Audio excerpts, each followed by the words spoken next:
Hey, it's me, Punto, and today we'll be taking a closer look at the SCP Foundation and its universe. It doesn't matter whether you're a beginner who wants to learn or a veteran, I'm pretty positive that you'll learn something new. Please note that I'll have all the topics split into chapters below. Sections labeled with an A will include everything you should know going in as a beginner, and sections labeled with a B are targeted to more familiar audiences, though these things labeled with a B are not required to know by any means. Now, let's hop into this huge project. Now, obviously, the entire SCP universe is too big to cover fully in detail, but I'll do my best to simplify and keep things short, sweet, and educational. Quick disclaimer, don't expect everything to be exactly perfect, because I am not. Real quick, I need to get this out the way. You probably know of SCP from games based off of it. Games I'd recommend are on screen now. I would be careful if I were you about SCP Secret Laboratory. They seem to be improving their game currently, but the environment it's in is a little bit not great, so just be careful. And also, I'd highly recommend the SCP Explained Story and Animation channel. Some of their content is just hypothetical stuff, but there's definitely some great things on there worth watching. Enough of that now. Let's hop into the first topic. What is the SCP Foundation? Well, the SCP Foundation is an organization dedicated to the containment, research, and study of anomalous entities and creatures. Now, this is quite the range, as an SCP can be considered anything that defies our current understanding of the world around us. SCPs can range from inanimate objects such as SCP-458, the never-ending pizza box, which will have pizza inside of it as long as you're hungry, or an SCP that's a bit more crazy, such as SCP-173, the sculpture respectively. Now, 173 is the most iconic SCP, should probably not need any introduction. But for those that don't know, 173 is a statue made of concrete and rebar.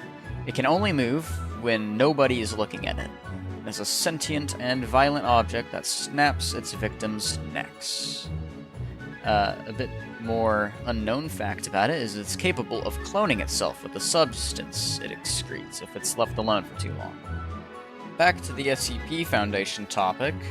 Do know that the SCP Foundation is the most powerful organization on the planet due to its anonymous relations with governments and benefactors alike. They seemingly have unlimited wealth with them. The SCP Foundation also has some of the greatest minds that the world has to offer, some of which are even SCPs. And they also, because of their wealth and their amazing doctors and researchers, they're able to have some of the most advanced technology on the planet. Enough to make Elon Musk cry for a perspective. And they have all this stuff with the sole goal of keeping humanity and the universe safe. So now that you have the basic idea of what an SCP can be and what the Foundation and its motives are, we could take a step back for a second and take a closer look at the word SCP itself. Now, it actually stands for more than one thing, most notably standing for Secure, Contain, Protect, which is basically their motto for everything and sort of describes the Foundation. However, it could also stand for Special Containment Procedures, which is actually what SCP stands for when you're referring to an SCP.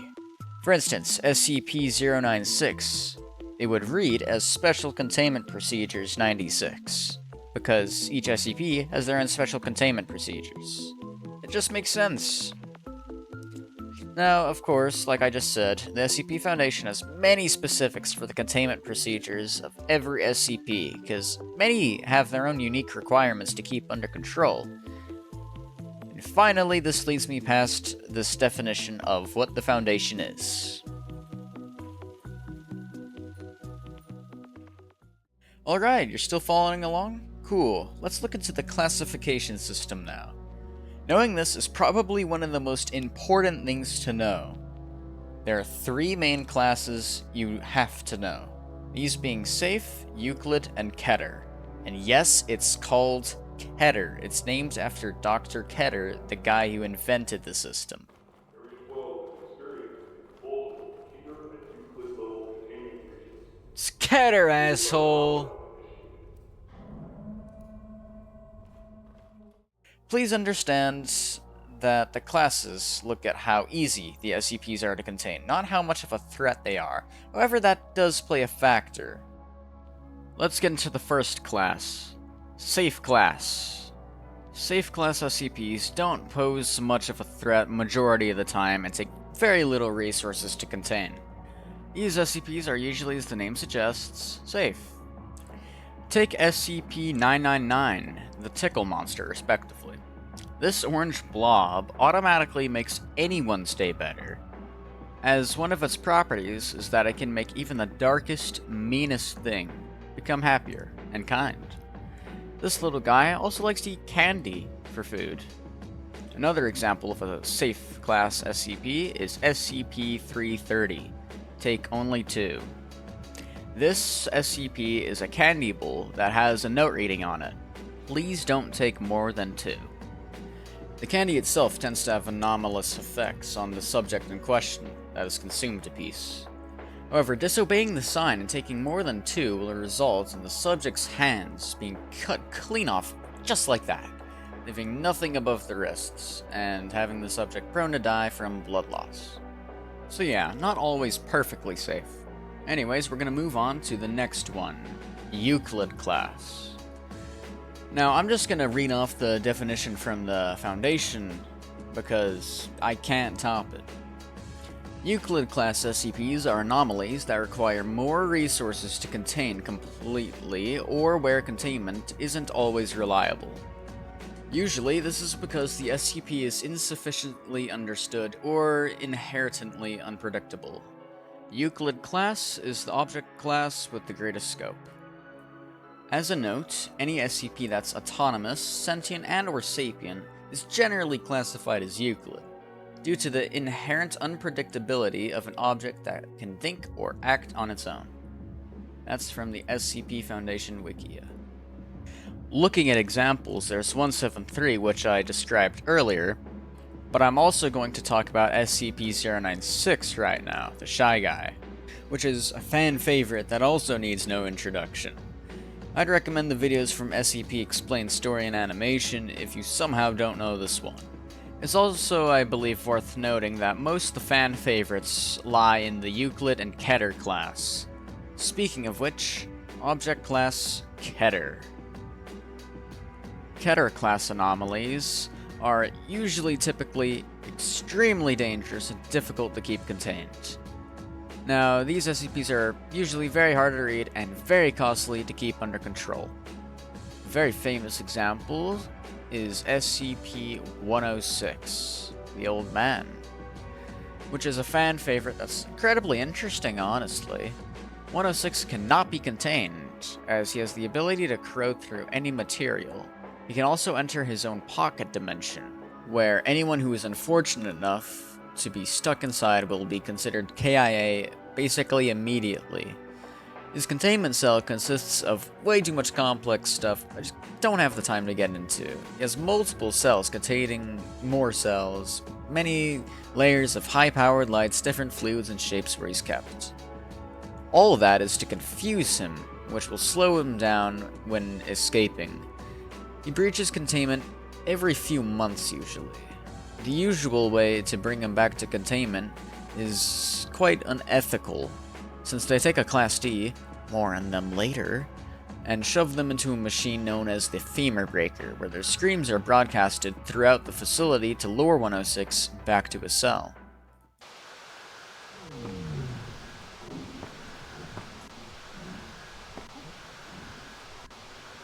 I just want to leave. Please. Alright.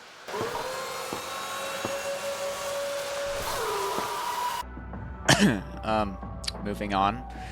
Another example is SCP-682, the hard-to-destroy reptile.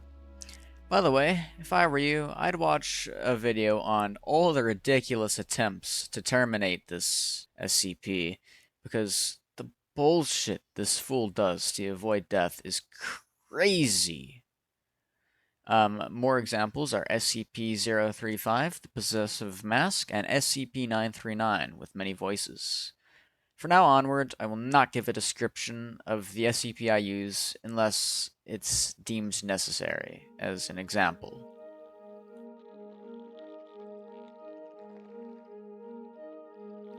Alright, we've hit the first B section of the video.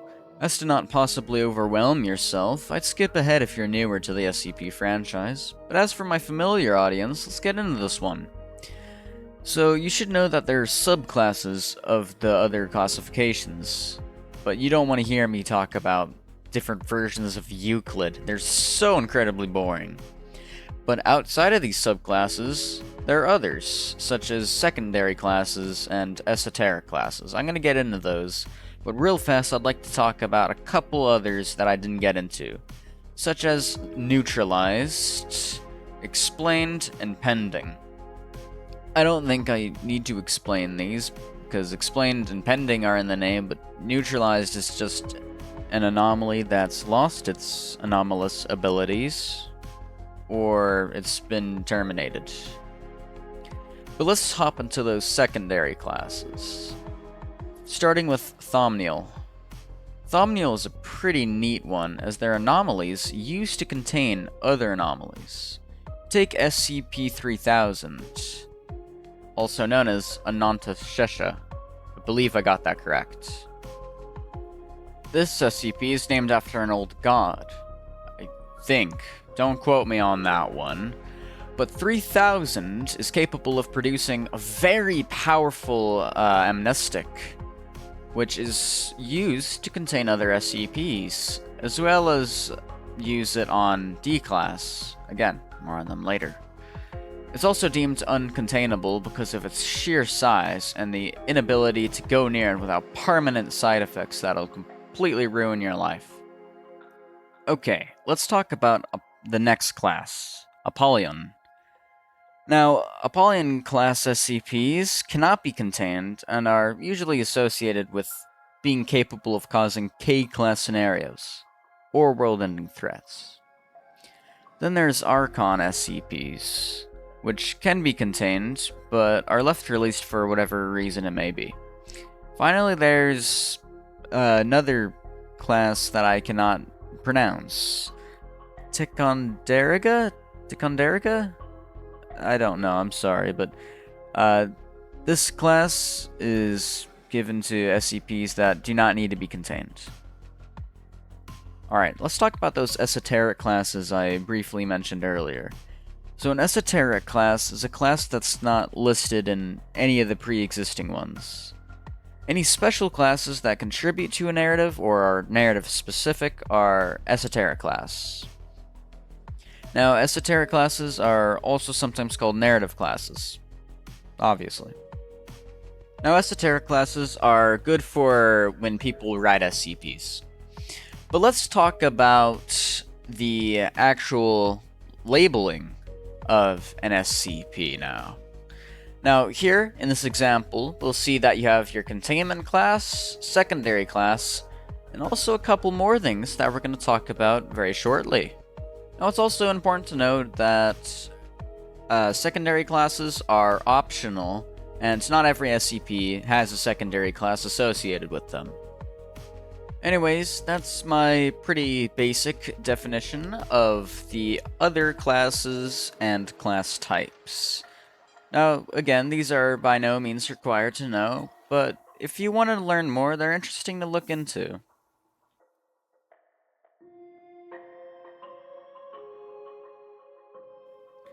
Okay, so this is the last part of my classification section. And we're going to talk about the labeling system. Now, whenever I listen to SCP, I'm sure you would like to know more about the little symbols and stuff that are on the labels. Now, apparently, these are outdated, but I'm not sure, and I couldn't find a comprehensive list. But, here's what I did find. You're going to want to pause, because there's a lot there, and probably want to zoom in. Anyways, when it comes to labeling, there are two things on that example that I showed earlier. Now, I don't know how official that example is, but that visual example might not be fully official. However, the things on there are official, and I'm talking about risk and disruption levels. Now, not many people that you talk to are going to know anything about these, but that's why this is in a B section, and we're going to list them all right now. So, risk levels, pretty self-explanatory. You have notice, caution, warning, danger, and critical. So here's the basic description. Notice is nearly non-existent to a mild threat, caution is mild to moderate, warning is moderate to significant, danger is significant to extreme, and critical is near instant and or extremely severe in terms of danger. That's it for risk, nice and quick. Disruption, however, goes as follows. The definition of disruption is that disruption refers to the anomaly's ability to disturb the status quo and or break the veil. And this is actually the secure part of Secure, Contain, Protect. And the risk class is the protect part of Secure, Contain, Protect. And then the containment class is the contain part of Secure, Contain, Protect. Little fun fact for you. Okay, sorry about that. I got a little bit sidetracked, but now we're going to go through the different levels of disruption, starting with dark. The potential disruption here is so low that it's almost not a concern, and the Foundation can find it trivially easy to fix, as it's usually just one individual affected.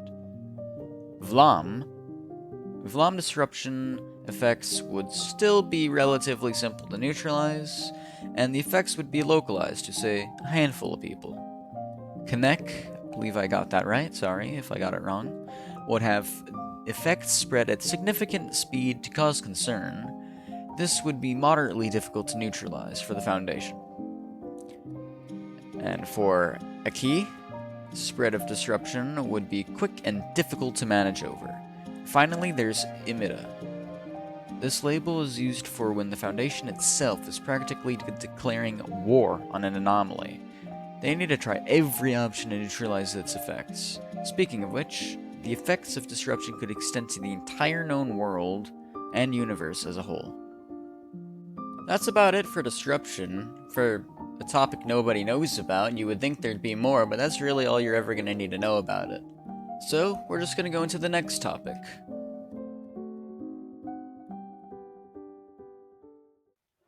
Alright, we're back into an A section. And here I'm going to talk about the different levels of clearance and types of personnel. For clearance, there's level 1, which is unrestricted, and these documents can be accessed by any staff member. Level 2 is restricted, and these documents are available to most employees upon request. Level 3 is confidential, level 4 is secret, and these documents are only available to the site administration, and access to these documents will be declined unless approved by the higher-ups. Level 5 is top secret, and these documents are only available to some of the highest administration. For instance, the Ethics Committee or the O5 Council. Anyone below level 5 clearance will be declined. Then there's level 6, which is Cosmic Top Secret, which is only available to the O5. So you probably want to know what the O5 Council is, and I'll get to that. But before we get there, we need to talk about the other types of personnel. So, there are actually a lot of different types of personnel. You got your doctors, your researchers, your agents, your artificially intelligent conscripts, your zone managers, site directors, people of interest, former personnel, SCP objects, etc. There are so much. But we're gonna go through the most important ones. Starting with doctors. Now, there are plenty of very iconic doctors, such as Jack Bright, Alto Clef, Kane Pathos Crow, Dr. Gears, and Dr. Dan, respectively. Now, these people are usually very high-level researchers in their respective fields and such. Speaking of which, you just have normal researchers, field researchers, all of the like. You also have professors and You know, researchers typically act as assistants, but not always. Then you also have spies and agents to keep things in check and make sure that nothing goes to shit. Okay, that's enough about that kind of Foundation personnel. Let's talk about Class D. Now, you've heard me talk about D-Class earlier in this video, but it's about time I explain what they are, if you don't know. Class D stands for Class Disposable. These individuals act just as lab rats for the Foundation. They also sometimes do janitor work, but they mainly are just used to do testing on people. And they're definitely not valued by the Foundation. Now, Class D are convicts that were sentenced to either a life sentence or death. It's unknown how the Foundation gets a hold of these prisoners, but it's believed that Class D are given a decision before they are sentenced to either life or death, and they have an option to work with the Foundation for a given time frame, and if they somehow survive, then they're given their freedom. Now, before the Foundation brings in these subjects, they first give them powerful amnestics, specifically from 3000, as mentioned earlier. Now, it's believed that Class D are actually able to be freed if they do their job. And if they do get freed, then they also get the same amnestic, so they cannot remember anything that happened to them during their time. Alright, now let's talk about mobile task forces. You see, there are many different units of mobile task force, and we'd be here all day if I went into each one. However, I will tell you about the most iconic one, this being Epsilon 11, the Nine-Tailed Fox, or NTF for short. Now, there are a lot of different units, like I said, some dedicated to securing containment breaches, some for containing SCPs and finding them, and others for just being a military force that they can need at any moment. Now, mobile task forces are incredibly important, and they're able to reinforce everything behind the Foundation. Some SCPs even have entire mobile task force units dedicated specifically to them. Finally, I want to briefly mention the O5 Council, as I said earlier. Now, they're incredibly mysterious, and only level 3 clearance and higher are even told about the O5's existence. And word of them is unspoken in sites and facilities. There are 13 members and the administrator. Each O5 member has different motives and abilities, to the point where it would take a very long time to go through each one of them, and the administrator is another topic for another day. They are also sometimes referred to as the overseers. And on that note, I'm pretty sure we're good to move on to the next topic.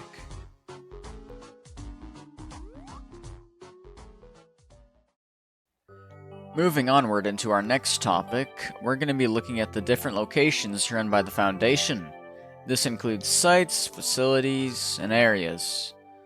There's about 69 total sites, and no, I did not make it up. I went through and counted each one individually, and I did the same when I was looking for how many different types of mobile task force there are. There's over 100 that I counted, but I digress. There's also 9 areas, and I'm gonna go into a few things on a list I have here, and the rest of the other types are going to be in a B section. I'm gonna throw up the definitions, and I'll just be reading off them. Sites. Foundation facilities designated as sites are covert facilities, meaning that while the existence of the facility is known to the public, such facilities are often disguised with government or corporate fronts.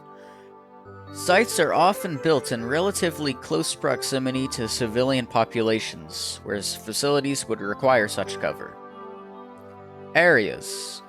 Foundation facilities designated as areas are clandestine facilities. Forgive me if I said that incorrectly. Meaning that civilians are not aware of their existence at all. Such facilities are often built far away from civilian populations and may contain highly dangerous anomalies and extreme failsafe measures, such as on-site nuclear warheads. Outposts. Outposts are small facilities subordinate to a nearby site or area, used to contain immobile objects or to monitor anomalous locations. Observation posts. And no, they're not the same as an outpost. Observation posts are like tiny facilities, often small standalone buildings or single units within larger buildings. And they are typically used to monitor regional communications, nearby Foundation facilities, or immobile SCP objects. Many observation posts also serve as a secure communications area, hub, or safe house for undercover Foundation agents. Now I'm headed into the more detailed facility types and more complicated things under a B section.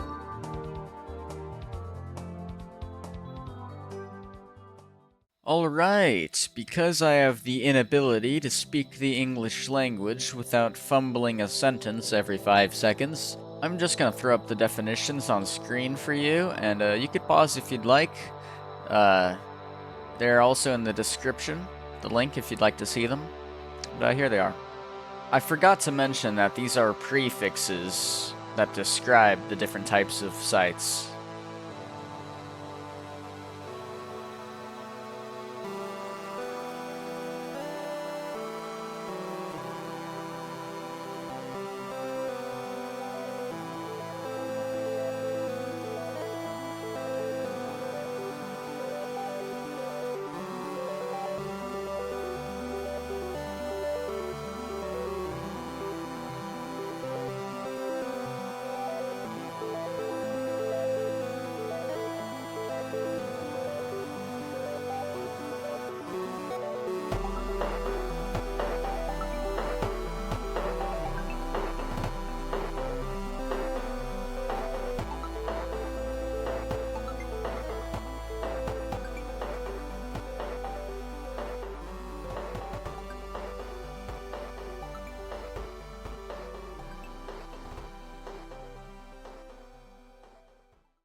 Welcome to the next section.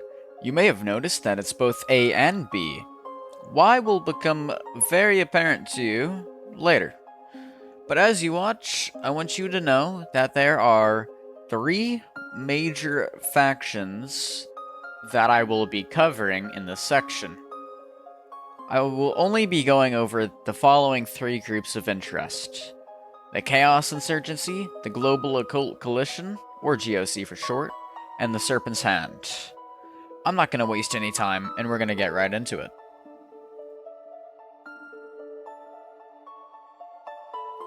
Now, if you look at the top right, you'll see that this is an A section, and later, in the same topic section, it'll change. I will also not be doing captions for these sections, because they take forever to make. But let's get into the Chaos Insurgency. The Chaos Insurgency are a group of individuals whose motives aren't fully known, and not even the members of the Chaos Insurgency themselves know the end goal. However, they seem to have the goal of world domination. But as the name suggests, they like to cause chaos. They steal SCPs from the Foundation, send spies inside, and sometimes raid sites. There's some great videos covering them in full, but as long as you don't make the mistake of thinking that their only goal is to help Class D, you'll be fine. Chaos Insurgents seem to sort of be soulless/emotionless. They don't care so much about their own life, but rather they have their undying loyalty to their command. The Chaos Insurgency is led by the Delta Command, which is near the top of their hierarchy structure, with their human leader known only as the Engineer. The Chaos Insurgency are quite the problem for the SCP Foundation, and practically always has been. The origin of them dates back to 1924, when the O5 Council had created a group simply known as the Insurgency at the time. They served basically as the early version of the Red Right Hand, Mobile Task Force Alpha 1. They acted as the O5's little group to puppeteer and use for dirty work.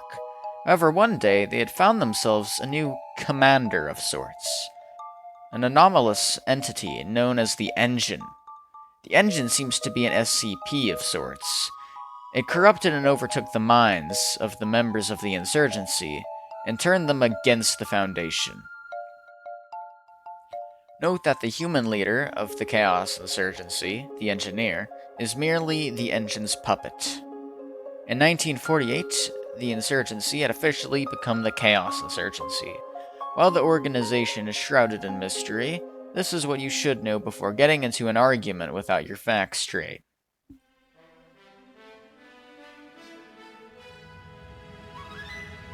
Alright, I guess we'll just be going through these sections at a faster pace than the other sections. Let's move on to the next group now, shall we? The Global Occult Coalition, or the GOC for short, is a government organization with the goal of simply destroying all SCPs. Well, that's what you'll hear most of the time anyways. There's more to the story. I'm gonna immediately swap to the B section, even though, I don't know, it's sort of in between for me. The GOC was born sometime after all world governments started to understand the scale of parathreats, or paranormal threats. Thus the GOC was created. I will not get into too much detail of their origin, but the GOC is made up of 108 paranormal organizations, who all share the goal of protecting humanity, hence the Coalition. But this sounds just like the government version of the SCP Foundation, I hear you saying to yourself.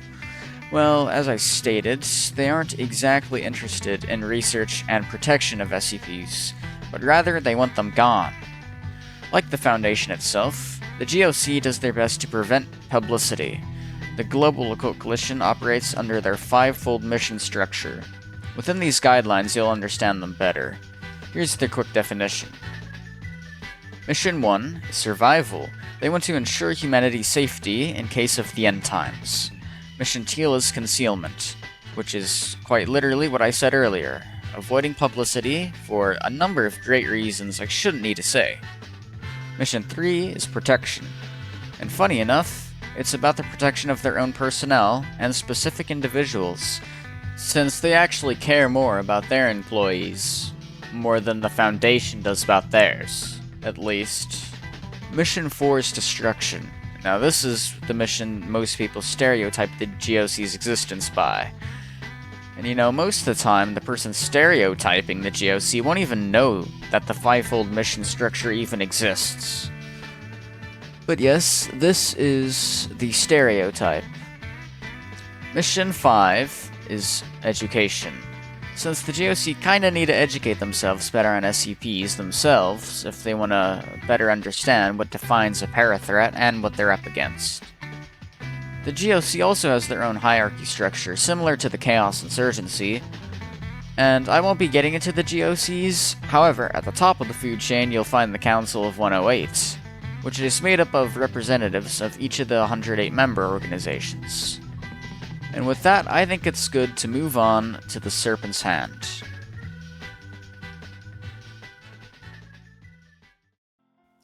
Ah, we've hit the Serpent's Hand. Now this group is more interesting than you'd first think. The Serpent's Hand is a group of interest not only for the Foundation, but all the other active organizations that I just mentioned.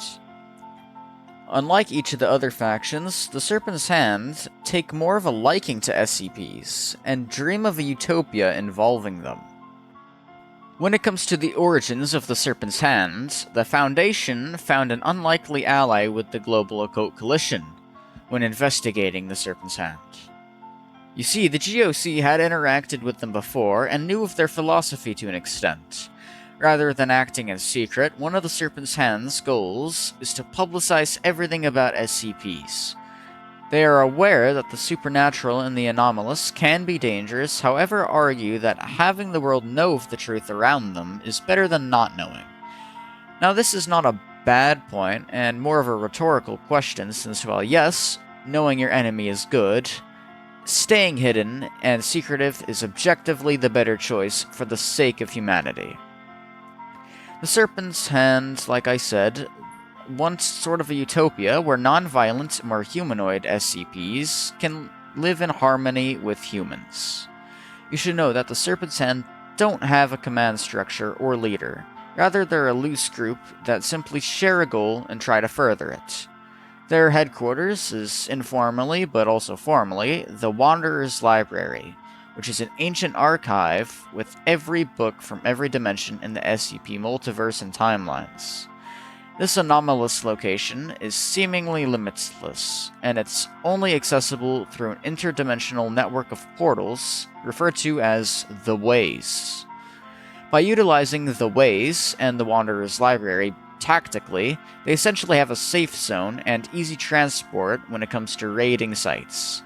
It's also interesting to note that the Serpent's Hand and the Chaos Insurgency have interacted in the past, and they are not allies with each other due to their disagreements on philosophy and motives. And related to the Wanderer's Library, the Foundation has a dedicated division of Mobile Task Force named the Bookworms, specifically for Serpent Hand-related missions.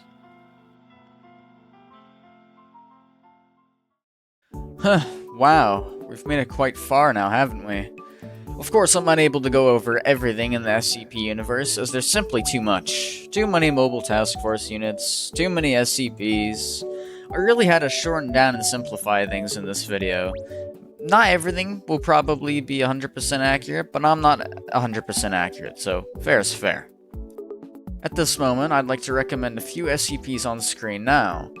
Also, I don't know where to put this in the video, but you should know that SCP-001 is a very complicated, controversial topic. There are over 30 SCPs labeled as 001.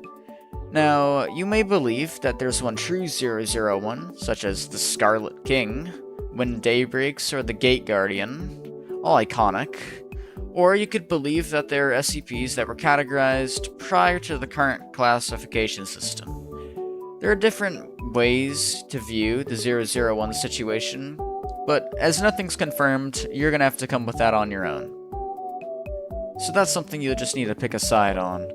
Also, I'd add more SCPs to the list, but I'm kinda lazy. Okay, bear with me a second longer here. I'd like to give a huge thanks to the SCP Explained Story and Animation channel, the SCP Wiki, and the community as a whole. I fact-checked most of my information using them as resources, so yeah, big thanks to you there. I'd also like to give a special thanks to a few people on screen now that I had checked the video before release. Please show the SCP community some support and check out more SCP content. I'd highly recommend it, it's quite cool. And I hope you found this video useful. Please consider liking and subscribing, as it helps me out. I'll have some sources in the description below. Anyways, that's gonna be it from me, and I hope to catch you some other time. See ya!